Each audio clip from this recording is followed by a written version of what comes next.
Yonda pravishya mama vachamimam prasuptam sanjeevayati akhila shakti dharasudhamna anyamscha hastacharana sravanatvagadin pranan namo bhagavate purushaya tubhyam. Let us meditate on the supreme reality residing in all of us. Om peace, peace, peace.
So today we have a very profound topic to discuss: Buddha's spiritual humanism.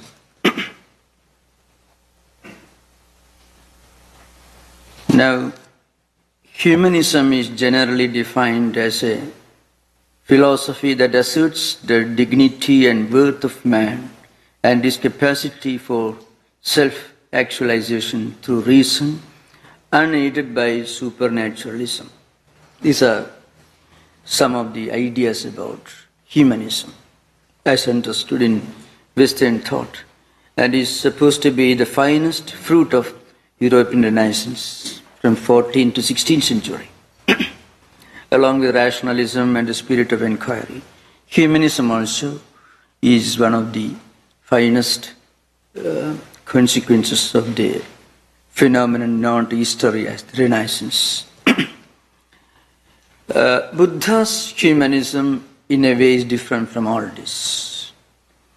You can see in the definition, unaided by, without any relation to supernaturalism. In a way, the Renaissance humanists were trying to rule out any connection between humanism as a concept and some transcendental spiritual idea. So humanism was sometimes interpreted as a kind of enlightened utilitarianism, refined utilitarianism, and so on. Now, Buddha's humanism, of course, it also includes these ideas: the respect for human dignity, the worth of human beings, the worth of a person, and so on, freedom, and so on. But or his spiritual liberation, which we are going to discuss in course of time. And this freedom, this liberation from the worldly problems, which is called nirvana, arises out of our realization that life in this world, or worldly life in general, a life which consists of enjoying the fruits of nature, the objects of sensory enjoyment, is limited.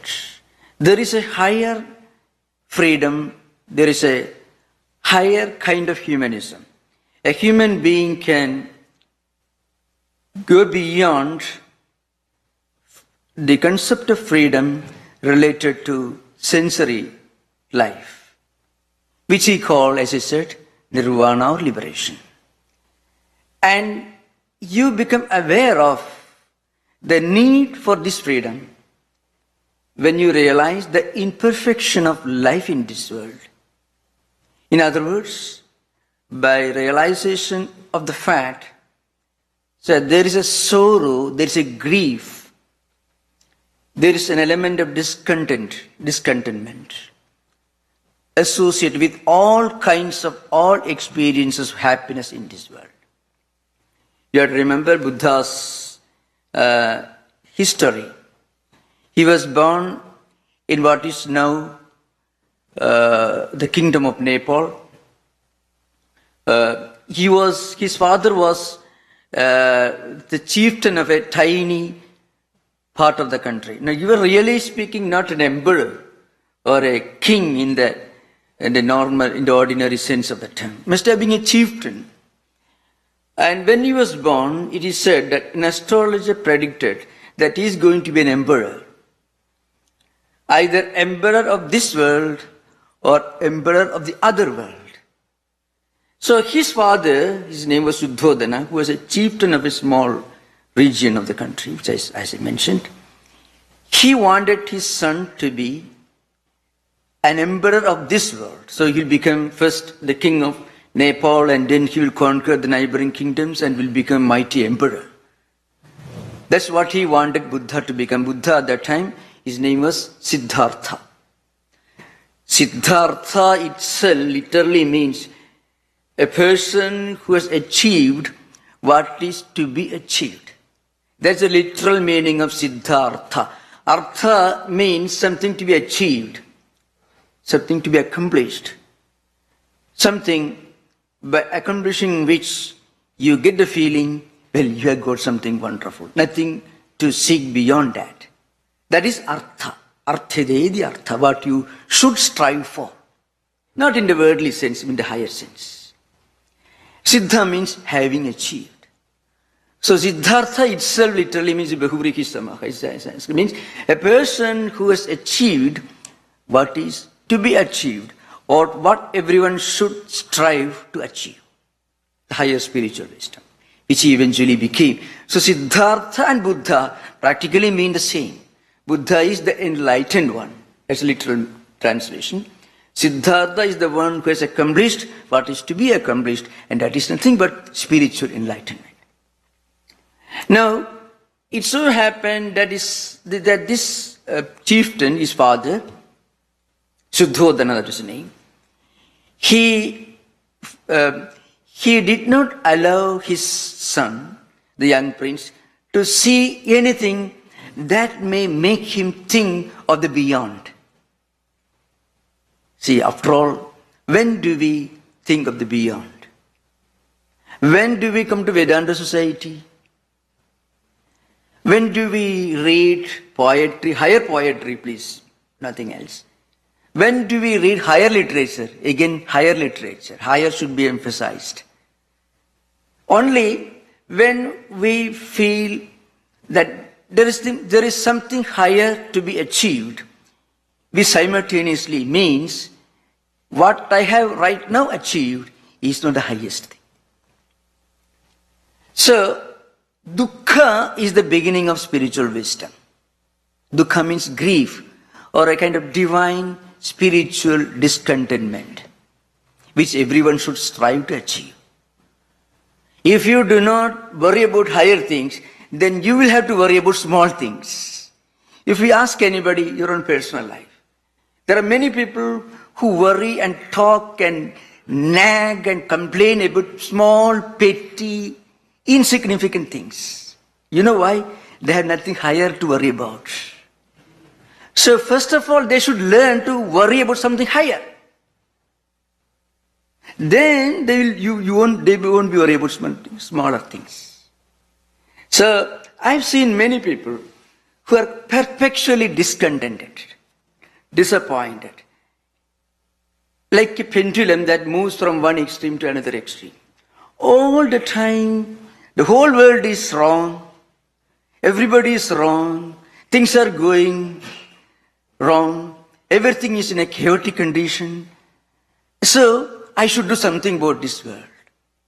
Now, the root cause of this attitude is that we worry about small, petty, insignificant, negligible things because we reduce ourselves to the lowest level of most negligible, insignificant, most pitiable thing. So, in Buddha's case, he had everything that any of us would rather strive for.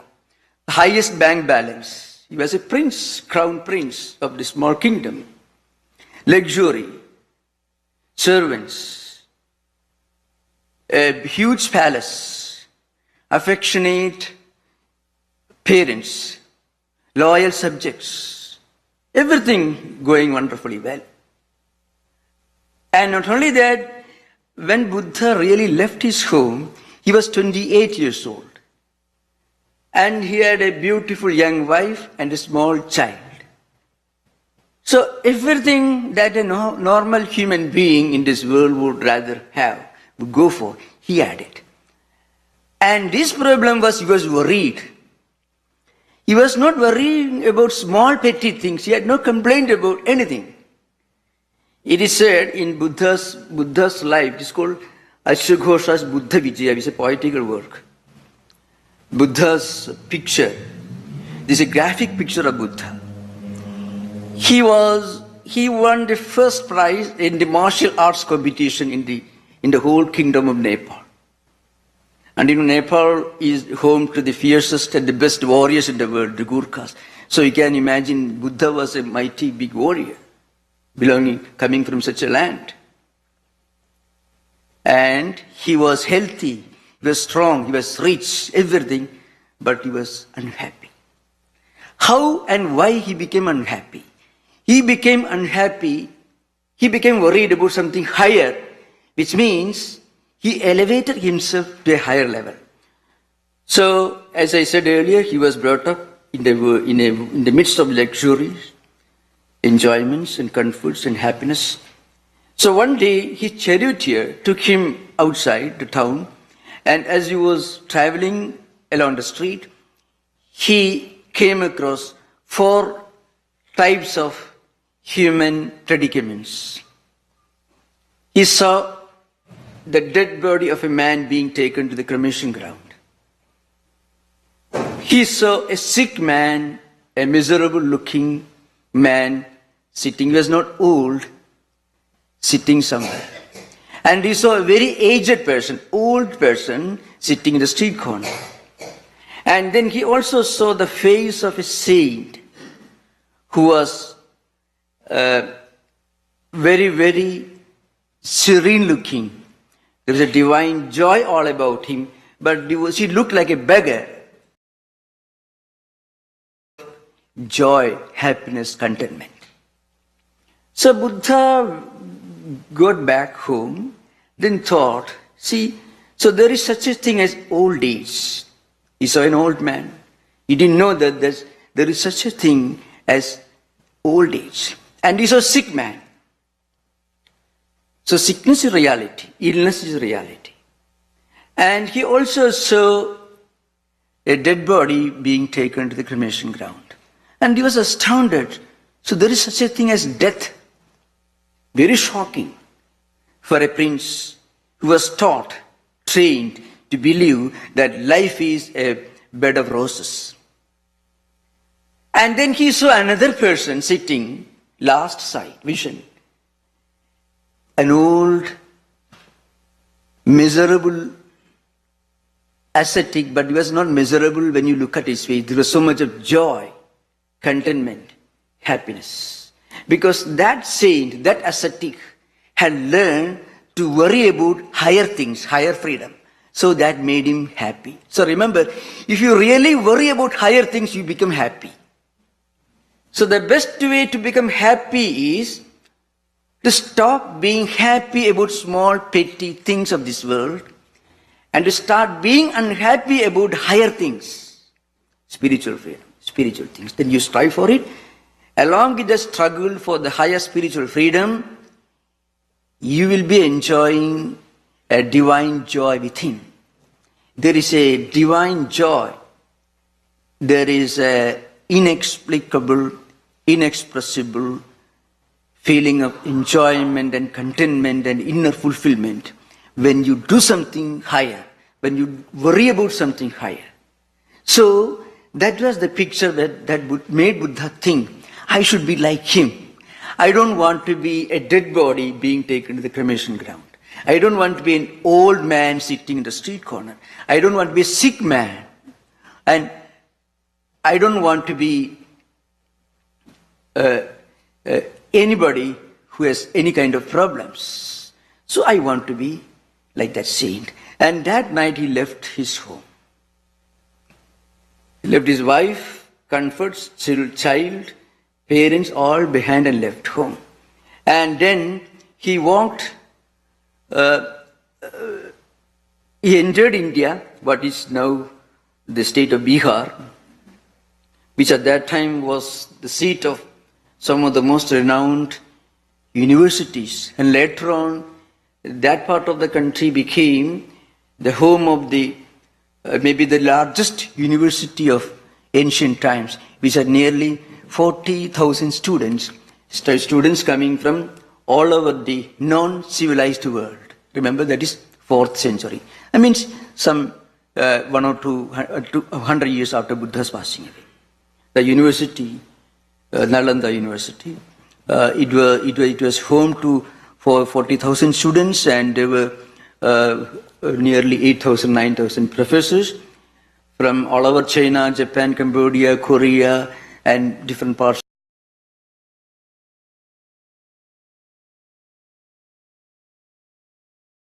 Now, Buddha walked, reached a place called Buddhikaya, which is now known, and there he sat under a tree. And he took a decision. The decision that he took is portrayed by the great poet Ashwaghosa, who lived around 9th century AD. The famous Sanskrit poem is called Buddha Vijaya, means Buddha's history, Buddha's biography in metrical verses. So, Ihasane Sushyadu Me Sharidam Tugasti Mamsam Cha Vilayam Cha Yatuhu Aprapi Siddhim Bahujanma Durlabham Naivasanat Kayam Atas Chalishyate. It's a famous statement, famous poem, 4 lines. Buddha Vijaya, which means, I am going to sit here under this tree. I won't get up from here. Let my body perish. Let my body, let my bones, blood, marrow, everything perish. But I won't get up from this seat before I get the highest spiritual truth, before I realize the highest spiritual truth, which is very difficult to attain even through innumerable lives.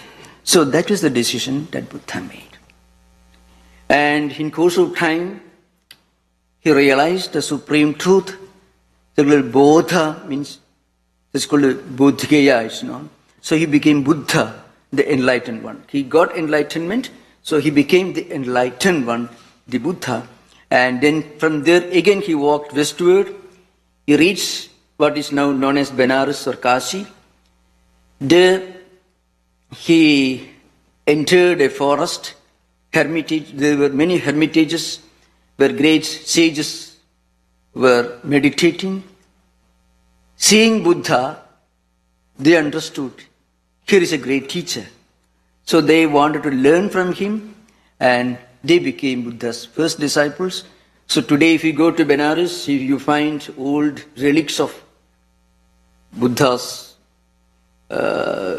Buddhist pagodas, Buddhist temples and so on. There is an interesting incident in Holy Mother's life. One day, Holy Mother, accompanied by a few of her disciples, were visiting Bodh Gaya.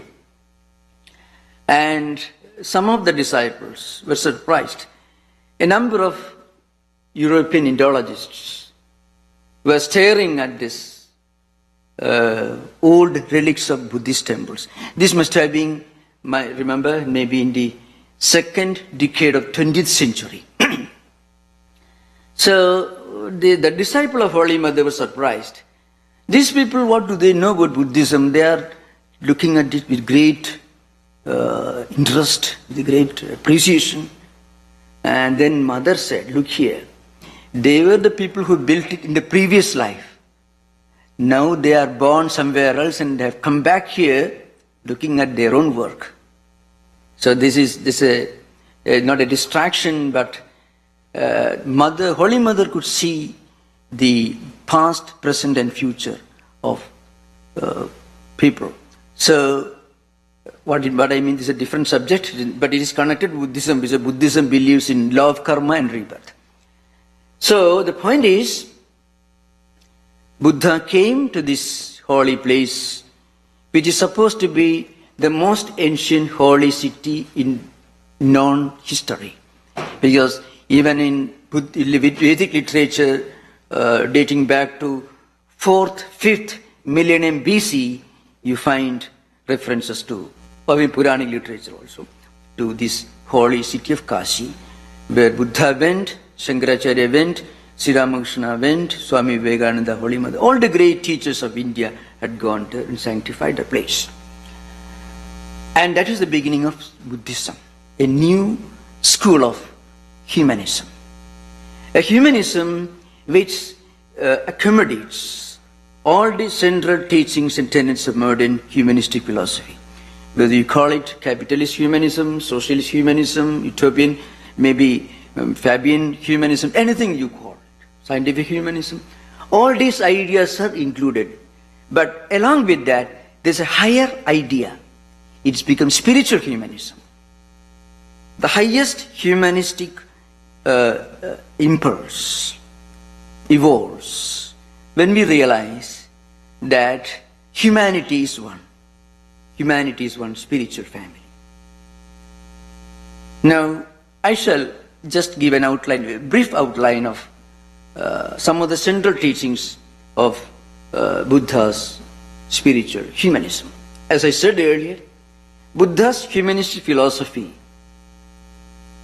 is rooted, it emerged when Buddha felt unhappy about the things of the world, out of compassion, out of love, out of mercy for others. It was not bitterness, rather it was a kind of divine unhappiness, divine discontentment, which is called Chattvari Arya Satyani in Sanskrit, means 4 noble truths. The first noble truth is the first noble truth about suffering. Life is full of suffering. Now remember, this realization comes only to those who are somewhat spiritually evolved. Otherwise, normal people, if they have a good job, they have plenty of money, good home, then they feel life is full of joy. But then it is a prelude to great agony, suffering, real suffering. So if you realize that life is full of suffering from a spiritual perspective, then you will not really have to suffer. On the other hand, those who do not realize this fact, and those who are completely swept off their feet by the happy, enjoyable things of the present, they would be in for a shock when the situation changes. When we are very happy because we have big bank balance and the stock market collapses, banks also may collapse, then there is unhappiness. People who believe this strength, this youth, all these things will last for long and then have a good time, have a merry time throughout, they are in for a great shock maybe after 20 years, 30 years. So it's a matter of time. So enjoyment now, worldly enjoyment now, it is directly linked to great misery later. Now, if we believe that physical health, physical beauty, wealth are the only things that make us happy, then when we lose these things, we are bound to lose, of course, one day. Then we become terribly unhappy. On the other hand, if we can feel the transitoriness, the momentariness, the non-eternal, the perishable nature of all these worldly enjoyments right now, even when we are in the midst of all these happy circumstances, then we will not really have to suffer. So Buddha says, from a yogi's point of view, from a wise person's point of view, this world is full of suffering. We should never get away with the impression that Buddhism is a pessimistic, a negativistic philosophy. Totally wrong. Children want chocolates. Like that, there are many grown-up men and women who are not very different from children. So they want the chocolates of the present, everyday life situations. But when we grow up, then we throw away chocolates. We may go to library and read a book on philosophy of mysticism. Or we may go and think at least for some time. We don't care for chocolates. So, the point is, Buddha's realization of the suffering of the present day, everyday life situations was the realization of a wise person. So, and the second noble truth is the truth about the cause of suffering, which is called a chain of 12 links, which is called Pratitya Samutpada, the doctrine of dependent origination. I shall explain this. Now, Buddha believed this suffering, like every other suffering, depends upon certain conditions. Those conditions are not conditions that we can manage with a worldly perspective. What is the cause of this suffering? Buddha said, these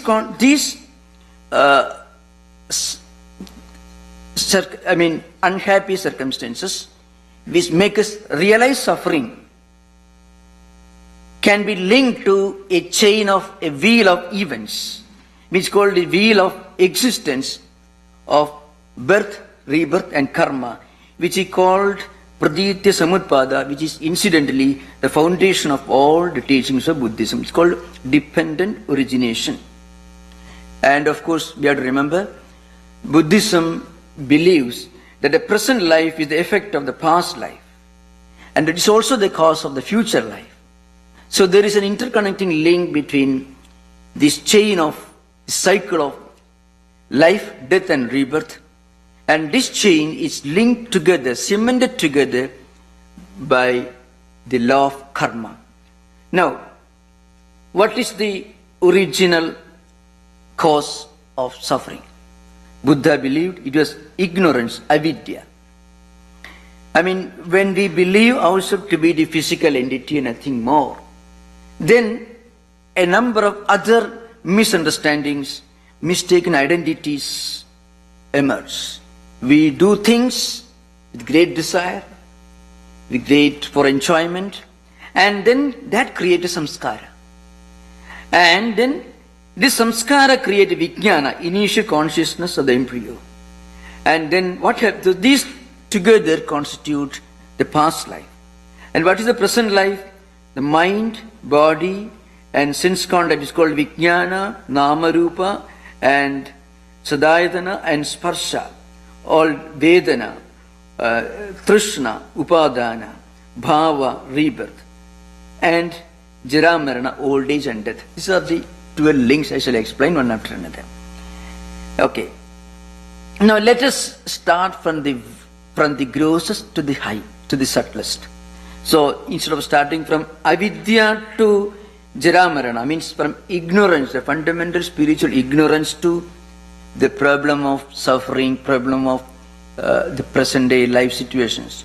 Let us take the other route, from effect to cause, from the present to the fundamental cause, the present state of suffering to the fundamental cause of the suffering. So right now we are unhappy. Why do we feel unhappy? Because we feel this body won't last long. There is such a thing as old age, death. Now this unhappiness will come only when we realize that there should be a higher reality which is higher than this physical existence. Being born somewhere, living for some time, going through different experiences, crying and weeping, pleasures and pains, and so on. So there should be a higher reality, a higher truth, higher explanation to the mystery of life. So when we realize this truth, then we will understand, well, I have certain inherent tendencies and impressions. These are inborn, come from previous life, and this is a tendency, and this tendency is related to a clinging.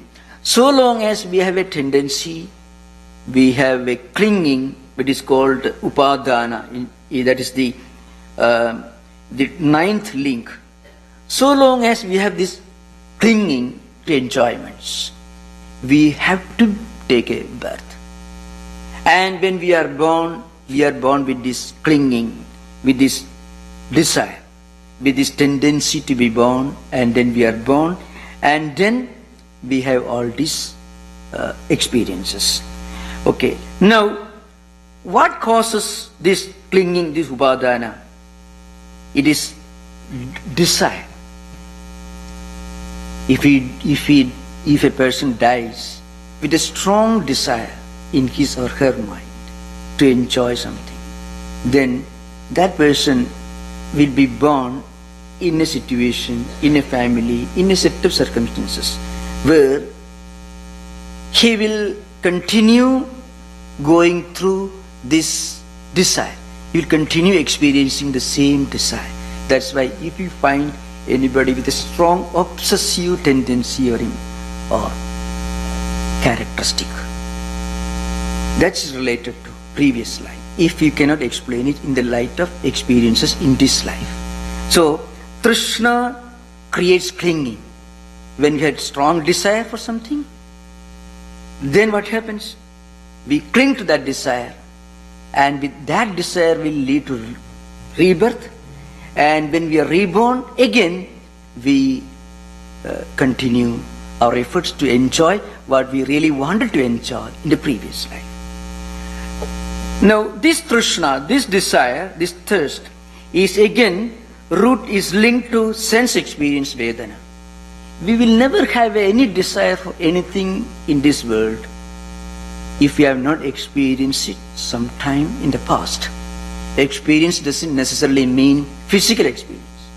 If mentally, if we are desired for something, then that desire, the mental desire, the feeling, well, I want that, that will take us to the next life.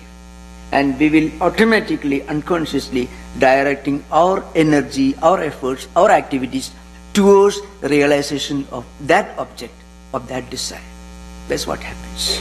So Buddha says, this old age and death related to rebirth, it comes from a tendency. This tendency comes from a clinging to enjoy something that we wanted to enjoy. And this desire to enjoy things come from some experience. This is a very important point to understand. If we have a strong desire for something, this worldly desire, we cannot have a desire for anything higher, then we be born again, continuing the same journey. So Buddha will tell you in the Ashtanga Yoga, Ashtanga Mark will tell you, we must have desire for something higher, something noble, something elevating. So all people have desires. It is difficult to get rid of all desires. So what Buddha will tell you, that the commentators tell you, we must give a spiritual orientation to our natural instinctive desires. That's everyone can try to do. Tomorrow onwards, I shall become completely free from desire. If a person tries to do that, his mind may become blank. It may make him inactive. It may kill his enthusiasm, energy, incentive to do anything. So instead of doing that, what we must do? The present desire for small petty things and become unhappy, become complaining, become nagging, instead of that, try to give a spiritual orientation to this desire. You complain about something higher. Oh, I could not meditate properly yesterday. I was trying to read Bible or the Gita, depending upon the belief system. My mind was distracted. I could not read properly. I could not meditate properly. I was trying to go and listen to a wonderful lecture on spiritual topic, but instead of that, somehow I couldn't go. I felt like going elsewhere. And then feeling unhappy about it. Try to complain about it, about our own imperfection, about our own follies. That will give a spiritual orientation to our desire. So have desire for something higher. As I said earlier, Buddha felt discontentment about some profound spiritual metaphysical realities, truths, which made him the great world teacher. So this desire comes from previous experience, which may not be a very desirable desire, which may not be a very high desire.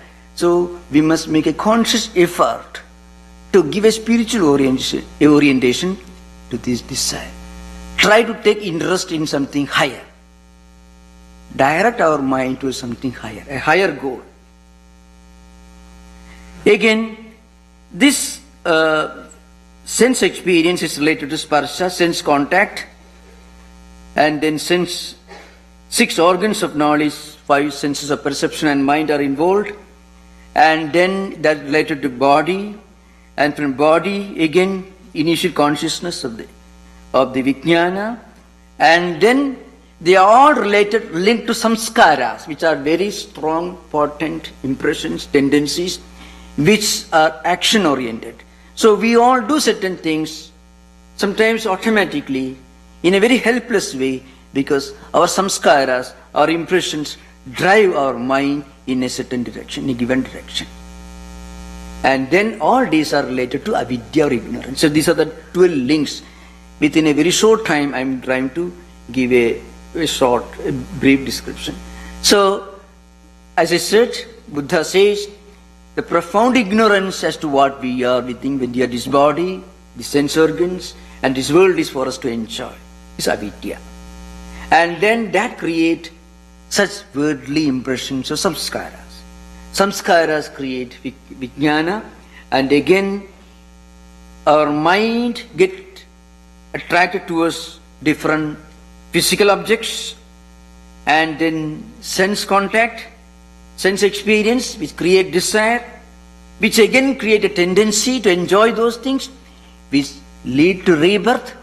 And when we are reborn with those tendencies, we helplessly continue carrying the cross of suffering, the crown of thorn. So Buddha says, first to begin with, we must have a sense of wisdom to give a spiritual orientation to our desire and our activities.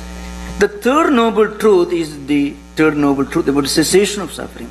This suffering can be solved. This suffering can be got rid of. So it can cease. Now that is the next. And then Buddha says, this suffering can be got rid of through nirvana and a noble truth about the path to liberation. So, and in this context, he speaks of the 8 noble paths, which I shall try to explain within a very limited time. So, how to get out of these problems? Buddha said there are 8 paths, which is called eightfold noble path, which is called Ashtangika Marga, eightfold path, which anyone can try. One greatness, one unique feature of Buddha's teachings was they did not ask us to believe in a creator God. That is something unique about Buddha. Buddhism is such a profound, spiritually profound, metaphysically profound religion. But Buddha did not affirm the existence of a God, but he did not deny either. When one of his disciples asked him about God, he said, have you seen God now? And your father, your grandfather? No. Then better live good life in this world.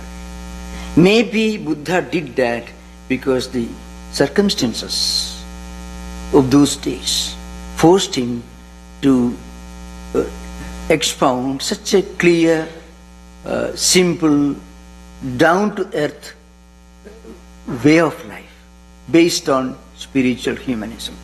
But you should remember, Buddhism, in fact the philosophical, metaphysical literature in Buddhist tradition is one of the most profound. There are tens of thousands of titles. For the last 24 centuries, great philosophers have been writing books on Buddhism, mostly in Sanskrit. In the early part, which is called Tripitakas, 3 Sutta Pitaka, Vinaya Pitaka, Abhidhamma Pitaka. Sutta Pitaka is known today, you can read Dhammapada, which comes from Sutta Pitaka. It's the highest philosophy, very similar to Bhagavad Gita. Now, Buddha preached in Prakrita language, and his teachings were codified and kept in Pali script, which essentially consisted of explanation of these 4 noble truths and eightfold path. But later on, in later centuries, from 2nd century right up to 6th century, 7th century AD, during this period, 4 great philosophical schools emerged in Buddhism: Sautrantika, Vaibhashika, Vijnanavada and Shunyavada. Doctrine of emptiness, a highly profound metaphysical school of philosophy called subjective ideas, Yogachara or Vijnanavada, which is far, far more profound than anything that Berkeley could ever think of in his experience and reality, any of the books. And 2 schools of realism, Sautrantika and Vaibhashika.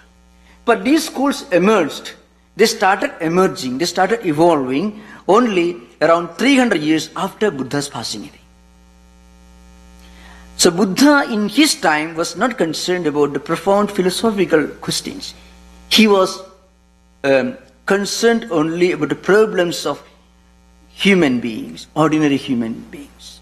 The man on the street, as we call it. Women also see man, only ordinary human beings. What are the problems? Why do they suffer? How we can make them wise and live a very intelligent life, face the problems of everyday life in a very intelligent way, without worrying about a transcendental reality, moral authority, God or anything. So that was Buddha's greatness. But remember, Buddha was not an atheist. But he was not a theist either, he was an agnostic. He did not worry much about the question of a creator God. So the 4th noble truth that we are going to discuss, one is the right views, because Samyak Drishti, which is called. The right views or right knowledge of the Four Noble Truths. You must first of all be able to realize, to experience some discontentment within. As I said earlier, a profound feeling of imperfection of the everyday material experiences, pains, sufferings, and so on. There should be a higher explanation to what I'm undergoing.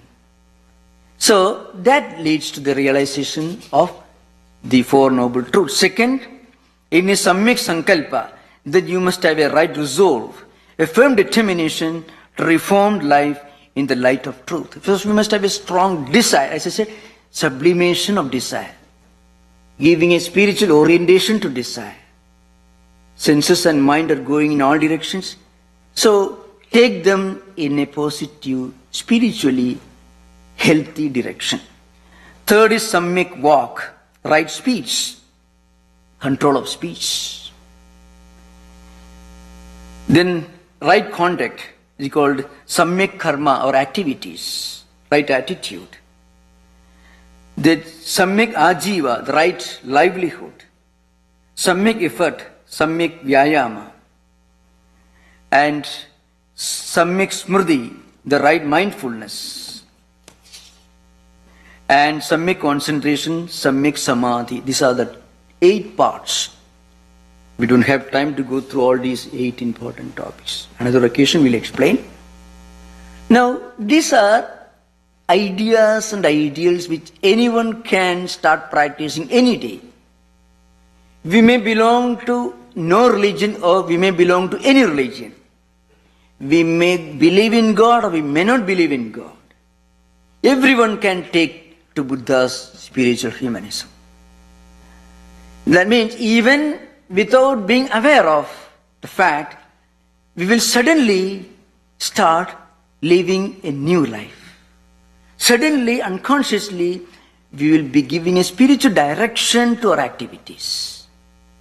So it is based on the ability to feel unhappy about higher, profound spiritual questions, which will help us, which will liberate us from the tyranny of being unhappy and always being complaining about small, petty things.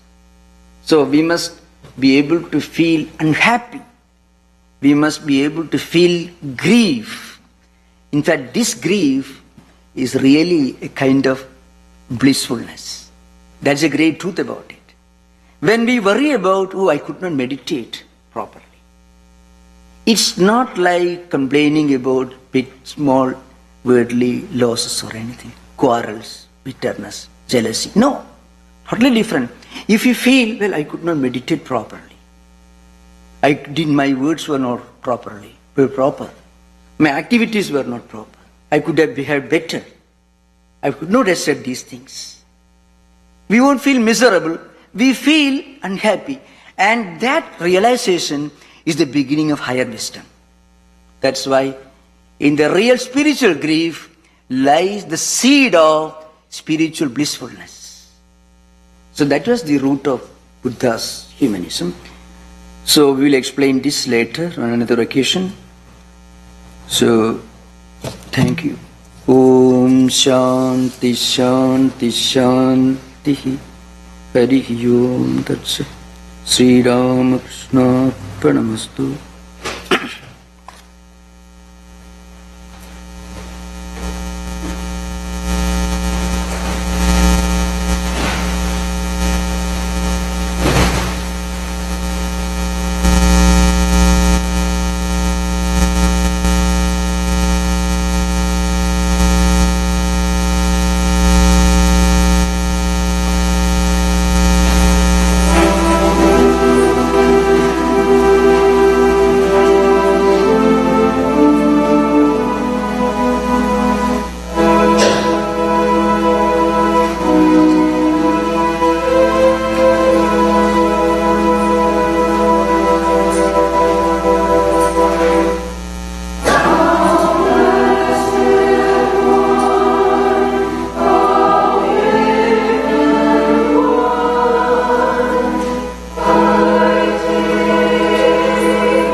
Announcements.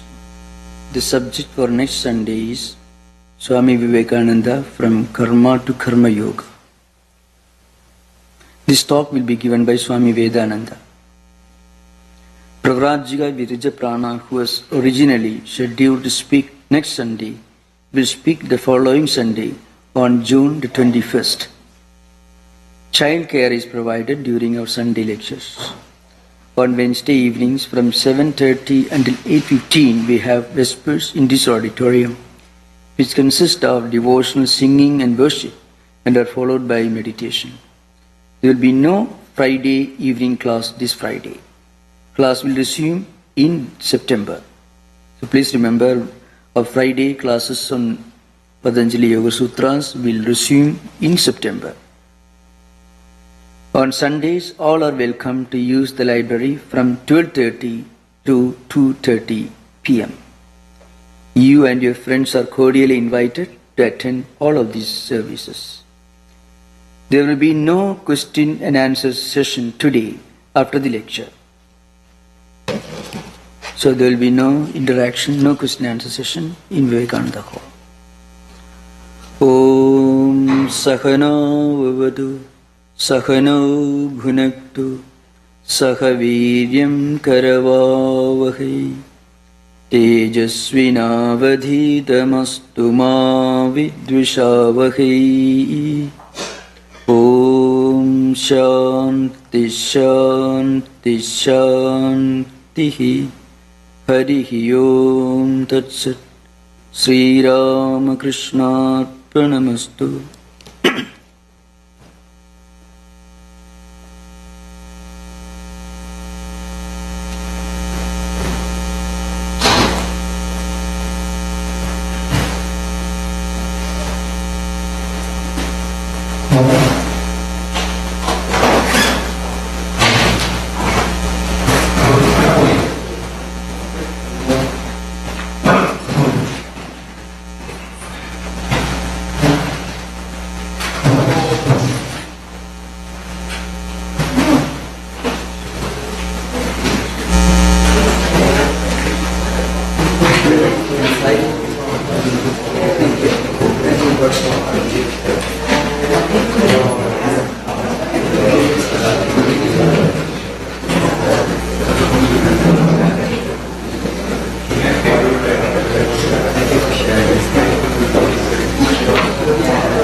Now you can.